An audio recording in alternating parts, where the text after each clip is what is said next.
Balfour Declaration, the 100th anniversary of the declaration by the British government that started the process that led to eventually the establishment of the State of Israel. But maybe there's a little bit more to know about the background to that pivotal point in the establishment of Israel in the land of Palestine. Now, when you first hear that the British Foreign Secretary, Lord Balfour, made a declaration, the Balfour Declaration, it has the feel of standing up in Parliament and making a declaration that the British government supports a Jewish homeland in what is now Israel and Palestine. But it wasn't like that. The Balfour Declaration, of course, was a letter, and who the letter was sent to is extremely relevant to the whole story. The House of Rothschild has been central to the creation, establishment of Israel and for the creation of the modern Zionist movement. And this is the declaration from Lord Balfour, and it's written to Lord Rothschild. No coincidence. It says, I have much pleasure in conveying to you on behalf of His Majesty's government the following declaration of sympathy with Jewish Zionist aspirations, which has been submitted to and approved by the Cabinet. Note it says Jewish Zionist aspirations because there is this myth that Jewish people and Zionism are interchangeable. It's not true. There are many Jewish people that don't support Zionism. Zionism is not a race, if you like.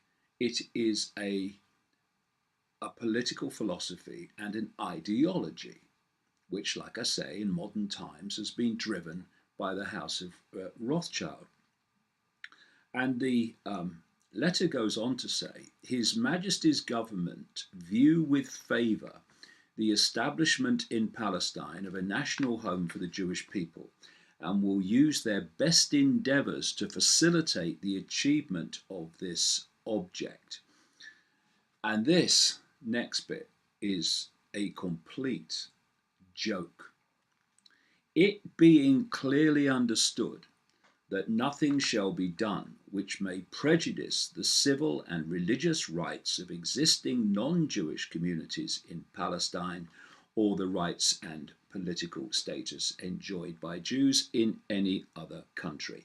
I should be grateful if you would bring this declaration to the knowledge of the Zionist Federation, completely controlled by the House of Rothschild. Now, we are being asked, and indeed the British government through Theresa May is doing so, to celebrate this declaration from the British government that started the process that led to Israel, but celebrate it on the basis of one of its apparently key tenets has been completely and utterly ignored.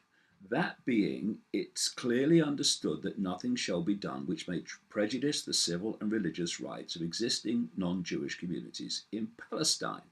Now that has clearly happened on a monumental scale, and it's happening hour by hour by hour.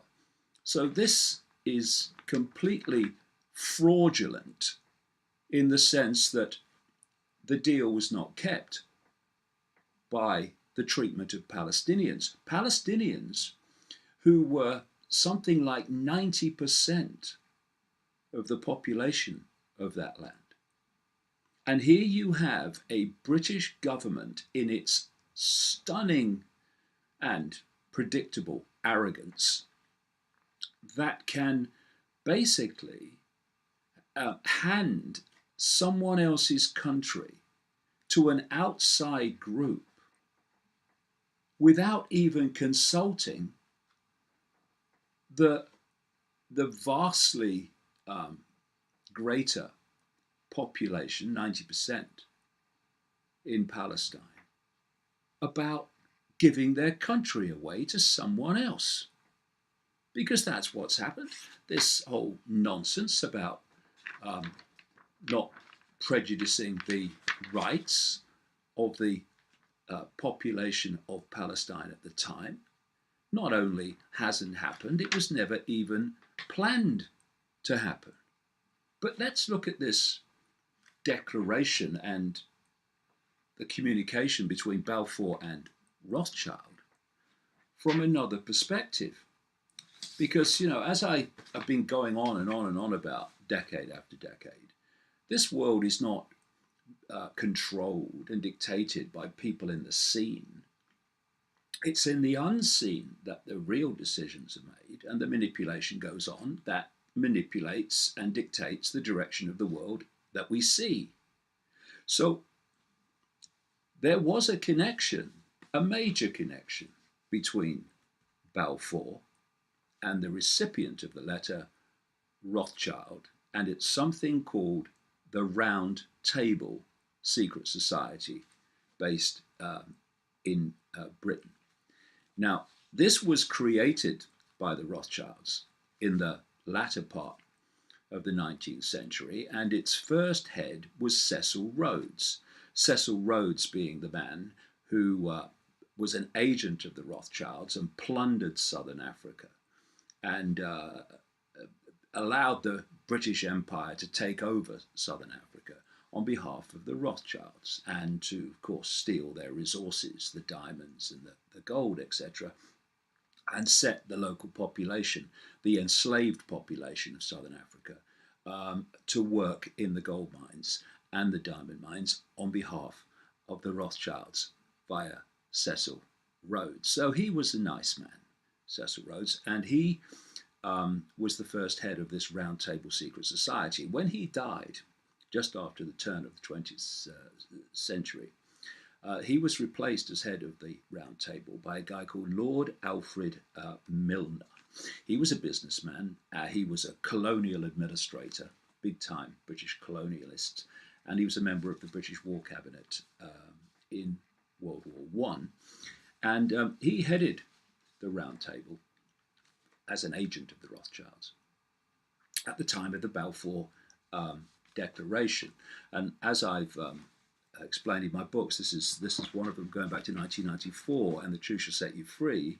I describe all this that I'm talking about now in detail and what actually happened. And this Round Table Secret Society went on to create other fronts for manipulation, like the Council on Foreign Relations in the United States, another one called the Trilateral Commission, the Bilderberg Group, and the Club of Rome, which was created in the 60s specifically to exploit the environment to justify the transformation of global society, hence the global warming hoax. That's one of the major ways this was played out on the population. And so here we have the secret society connection between the sender and the receiver of the Balfour Declaration, because the Round Table was broken up into two groups. There was an inner group, like an inner circle, that knew the big picture, and there was an outer group, the circle of friends, that knew far less. This is the compartmentalized way that these secret societies operate. Well, it just so happens that Lord Balfour was an inner circle elite member of the Round Table Secret Society. And so the Balfour Declaration was actually a letter from an inner circle elite member of a secret society to Lord Rothschild, who was funding and driving and controlling the secret society and the House of Rothschild in general, not just him. This is what history doesn't tell you. But there was a guy called Carroll Quigley. He was a historian and a professor at Georgetown University. Actually, he taught Bill Clinton. And he was an insider, and he spilled the beans on all this. I've read his books a long time ago now. One's called Tragedy and Hope, and the other one's called The Anglo-American Establishment. And in these two books, he puts the 20th century into a totally different light, including the Balfour Declaration. Now, what happened next, the Balfour Declaration in November 1917, 2 years later, we had the Versailles Peace Conference at the end of the First World War. This is when the leaders of the victorious countries, led by Britain, America, they met at Versailles in France to decide what would happen as a result of the war, what would happen to Germany. And they were advised, as I detail in that book, these leaders were advised by an array of people who were just agents and operatives for the House of Rothschild. Alfred Milner of the Round Table was among them. And they did two things relevant to this. First of all, they agreed, like the British government, that they would support a Jewish homeland in Palestine. And secondly, they made decisions about reparations for Germany as a result of the First World War that was so undeliverable, they were so impossible to meet, that Germany fell into total economic chaos and catastrophe. And that led directly to the political environment that allowed Hitler and the Nazis to come to power and do what they did in Nazi Germany, not least to Jewish people and others too. So that's some of the background to the Balfour Declaration that you won't read in many other places. And indeed, that's a kind of common theme here. You cannot have an open debate about the history, the background, and the behavior of Israel because you're called anti-Semitic, which is a complete misnomer. It means anti-Arab, really, because it's a language group called the Semitic languages, overwhelmingly Arabic. And even with this Balfour Declaration, opposition and other voices systematically have to be silenced. I mean, they don't know any other way. And I just wonder, when you have such an obsession with silencing criticism of any kind of Israel, what they've got to hide. That's a rhetorical question, by the way. And so we've had this story in the run-up to this Balfour 100th anniversary. Transport for London bans ads displaying Palestinian objections to Balfour Declaration. Adverts highlighting Palestinian objections to the Balfour Declaration of 1917, when Britain promised to establish a Jewish national home in Palestine, have been blocked by Transport for London on the grounds that the issue is politically controversial. Nonsense. It's censorship. What you call controversial, others rightly call open debate and the right to an opinion. So, we've had this dinner of celebration this week when Benjamin Netanyahu, Prime Minister of Israel, headed for London to have this celebratory Balfour Declaration dinner with Theresa May, the British Prime Minister. And they couldn't even leave it alone then. Um, this is Theresa May speaking at the dinner. There is today a new and pernicious form of anti-Semitism which uses criticism of the actions of the Israel government as a despicable justification for questioning the very right of Israel to exist. This is abhorrent and we will not stand for it. Oh, Macron in France, the Rothschild president of France, used to work for him, has said pretty much the same. So what we're seeing is that history is being distorted, present day happenings are being distorted and being suppressed by the increasing, and my goodness me, it is increasing efforts to silence anyone with a different opinion to that of Israel, and also to claim that criticism of or questioning of a country, of a regime in a country, is somehow racist. It's not, of course, and it is another, of course, simply to justify censorship. So, we don't do censorship here.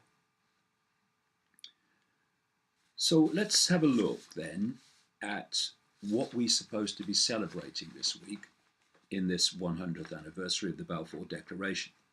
This is only a partial list, but you'll get the picture. We're being asked to celebrate, number one, the fact that the House of Rothschild, as part of a much greater global agenda, essentially created modern Zionism and thus set about creating, successfully, the State of Israel so it could manipulate and destabilize the Middle East ongoing, brackets, achieved. We're being asked to celebrate, number two, that the Rothschilds secured official support for the Balfour Declaration from the then powerful and very influential British government for a Jewish homeland in what is or was Palestine, and of course the Palestinians' claim still is. And in doing so, they did not secure or even ask for the support against not just the opposition of the Arab people of Palestine to this, but also they didn't ask the support, and they certainly wouldn't have got it from most of them, of the Jewish minority in Palestine. At that point, before this declaration and all that followed, Arab people and the small minority of Jewish people in Palestine were getting on fine. They were living together, and it was one country, if you like, and they were just getting on. Everything was fine. The minority Jewish people in Palestine, or great amounts of them, didn't want this great influx from Europe that changed their lives as it dramatically changed the lives of the Palestinians they were living in harmony with. We're being asked to celebrate that T.E. Lawrence, who of course is better known because of the film as Lawrence of Arabia, a military intelligence agent for Britain, helped to con the Arabic people of Palestine into removing the Islamic Ottoman Empire based in Turkey, to remove their control of Palestine in what was called the Arab Revolt. This was in the latter years of the First World War. And the con was that Lawrence and the British, through him and others, said that if you support us, the British, in removing Ottoman Empire control from your land, you will get independence afterwards. The British government and their agent knew that that land was designated for someone else. So, the Arab revolt removed the Ottoman Empire, and then, as the years unfolded, independence for Palestinians for doing that became domination by an outside force coming in from Europe, and the British knew that all along. You can trust the British just like you can trust American governments. Anything they say is true. Well, if you invert that, it's true. Another point of celebration this week, we are told, that after World War II, the Rothschild networks arranged for the relocation of great numbers of Jewish people out of Germany to settle in Palestine and take over another people's land. If anyone else did that, they'd send the boys in. But no, this is all fine, apparently, and we should celebrate it. We are asked to celebrate that Zionist terror groups like Irgun and the Stern Gang terrorize the Arab population of Palestine so comprehensively with their extraordinary violence that something like, at least, and the figure is said to be higher by many others, but at least 700 to 750,000 Arab people were forced to flee Palestine in terror, never to be allowed to return. So they're in a state of ongoing, a state of being a refugee from their own land. They were forced to flee their land because of the violence of Israeli terrorist groups like Irgun and the Stern Gang. And future Israeli prime ministers like Begin and Shamir were members of these terrorist abominations, who then came to power as prime ministers and started condemning terrorism. Yes, we should celebrate that. Round of applause. Something else to celebrate. That the Rothschild Zionists coming in from Europe, through still more military force and terror, given increasingly over the years state-of-the-art weapons by America and Britain and others, have continued to steal more and more Palestinian land in illegally occupied areas like the West Bank, and continually push out the Palestinian population even today from the land that they illegally occupy, the Israelis illegally occupy, so that more and more Jewish settlements can just steal the land. It's been an ongoing theme from the start of stealing land from other people. And they want it all. That's the truth.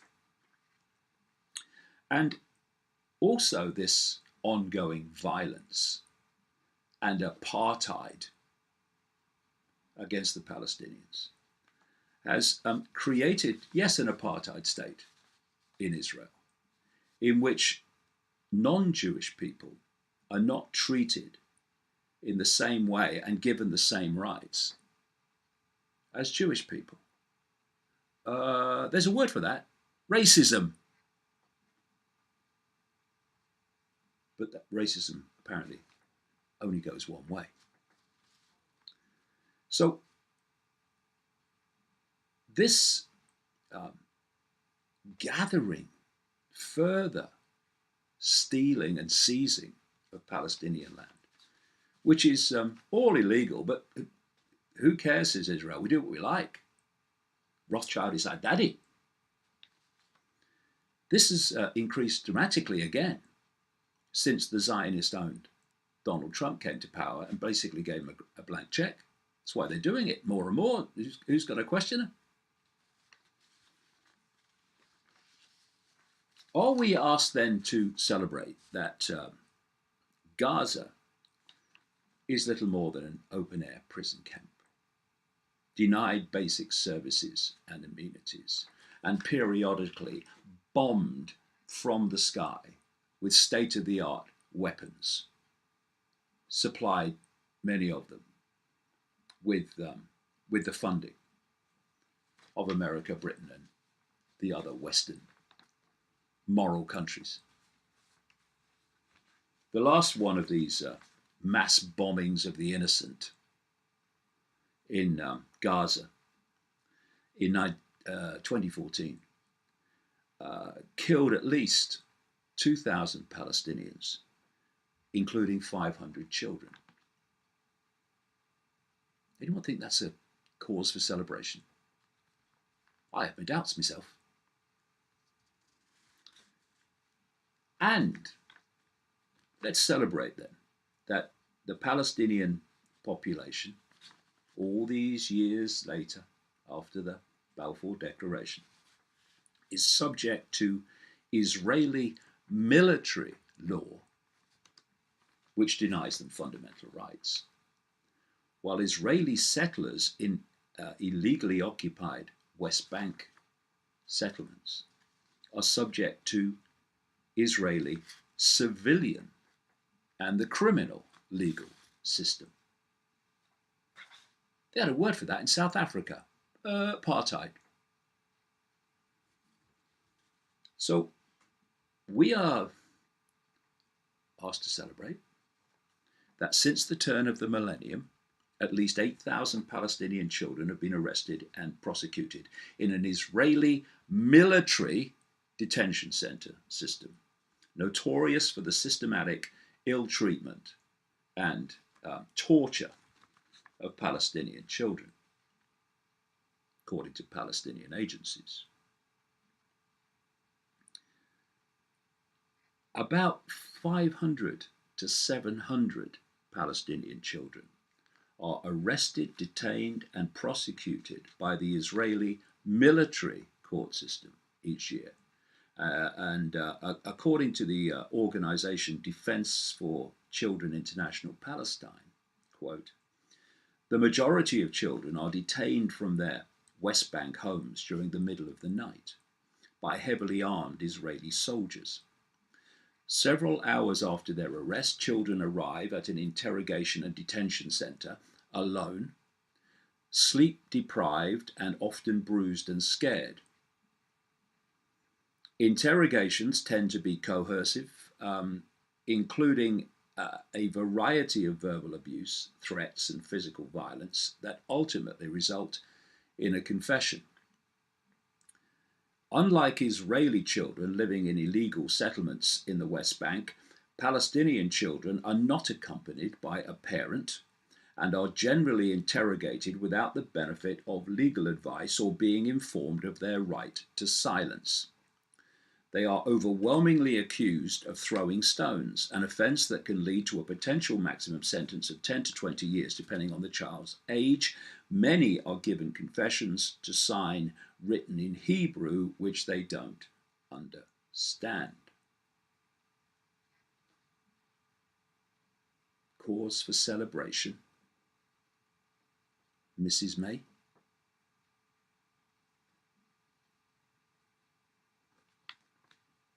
According to 2016 figures, 440 children under 18 are held in military detention, and almost 2.5 times the number imprisoned the year before. So it's getting bigger and bigger and bigger. We're being asked to celebrate that the tentacles of the Israeli regime and its Rothschild masters ensure enormous and fundamental influence in the politics of other countries, not least in the United States and the UK, thus fundamentally influencing the US and British foreign policy in terms of actions against Israeli targets in the Middle East. Think Iraq, think Syria. And you're going to see Lebanon come in at some point to be demonized. Iran, already.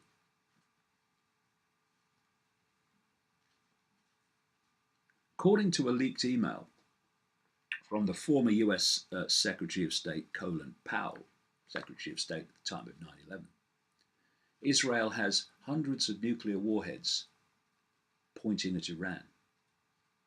These are nuclear warheads from the Israeli nuclear program that the Israelis won't even admit they have, though it's an open secret.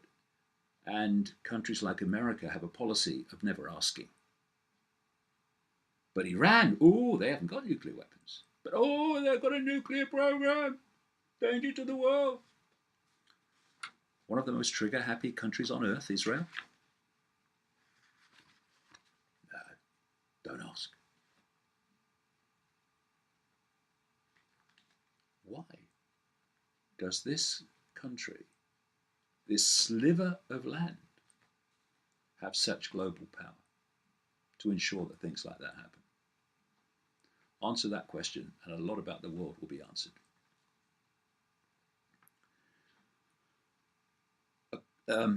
Zionism, this is another kind of point on my list to celebrate.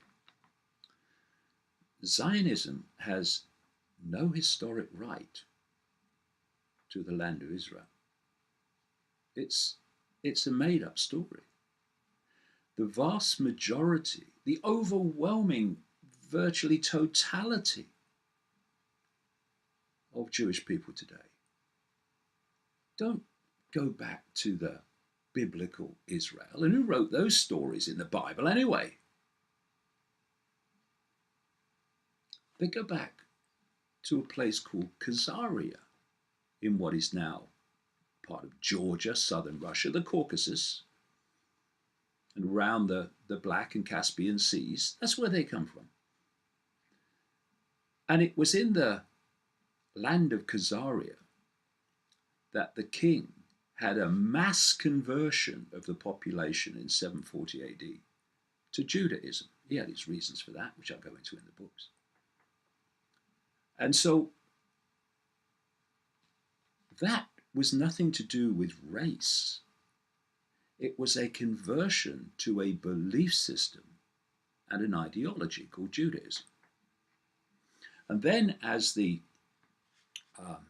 Khazaria Empire broke up, these Judaism worshipping Khazaria people moved up into Eastern Europe, settled there. Then they moved across into Western Europe, settled there. And they were the people that were in Germany when they were disgustingly, appallingly, unspeakably treated by the Nazis. The king of Khazaria was called the Kagan, which is why Kagan is such a common Jewish name today. And don't take my word for it. I would point you to two books by the Jewish historian Shlomo Sand, professor of history at Tel Aviv University. One is called The Invention of the Jewish People, and the other one is called The Invention of the Land of Israel. I've covered the story at some length in my own books as well, and other Jewish writers have highlighted this, among many others. So, we're being asked to celebrate that the Balfour Declaration led to the stealing of someone else's land, and basically an invasion, based on an historical hoax, really. Certainly an historical lie.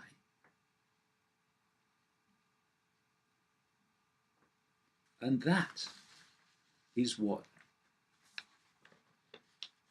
the suppression of open debate and free discourse of information is designed to stop. That's why Zionism has this extraordinary network of attack dog groups, hate groups actually, because they're trying to get the population to hate their targets.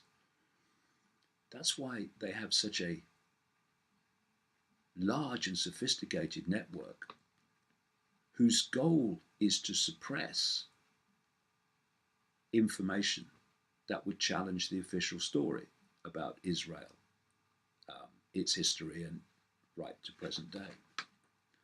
And Netanyahu said at this dinner with Theresa May that Israel was committed to peace and that the Palestinians should finally accept the Jewish national home and finally accept the Jewish state.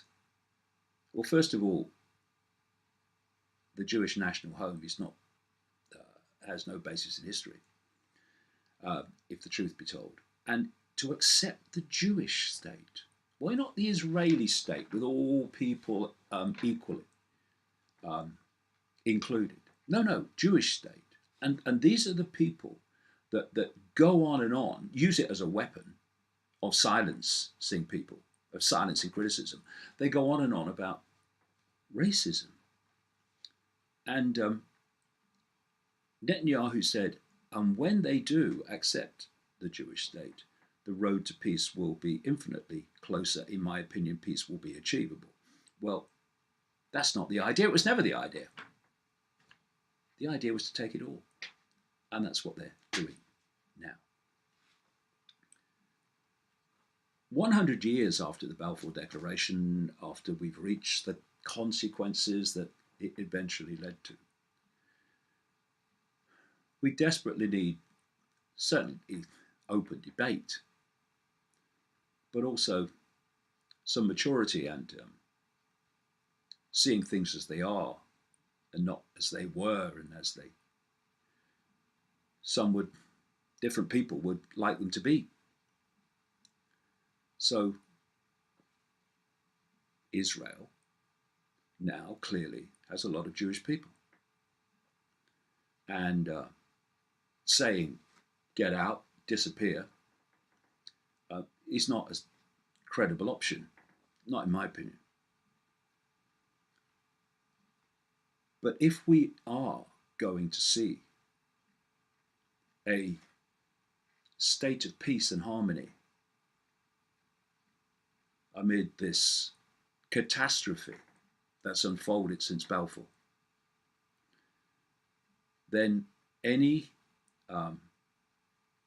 agreement has got to be based on justice, on fairness, and on equal rights in every way to everyone who lives in that land. Because without that, how can there be any celebration? How can you celebrate an apartheid state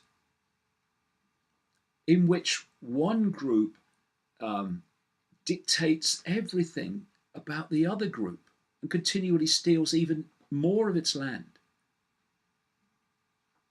We want peace, Mr. Netanyahu. The last thing you bloody want. You want control of everything. And if this 100th anniversary of Balfour is to potentially celebrate anything, and what this point of history, this 100th anniversary, should have been, is to use it as a focus to stop having one group of people impose their will mercilessly, militarily upon another, and use it as the foundation to say, look, we're treating people like that as goddess. We need another way. And that is a situation where the Palestinian population have equal rights to the Jewish population. Equal justice, equal fairness, equality in every way. And if they want to have their own country, which they control, then that surely is the least that can be offered in the light of a process in which Balfour was such a pivotal point,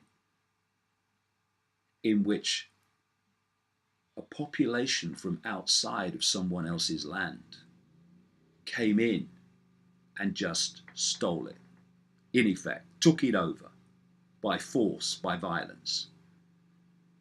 Is there no compassion? Is there no sense of decency that says, let's try to put that right as best we can in the circumstances we have? Okay? This is your land to do with what you will. And you just accept this is our land and we'll run this. But there are no compromises based on justice and peace and fairness and putting right the ills and appalling happenings of history. Instead, it's just go on stealing, go on taking, go on occupying until there's nothing left for Palestinians at all. And that has been the goal from day one. And that's why there is nothing to celebrate about the Balfour Declaration until the day that justice prevails. And I, for one, I'm not holding my breath.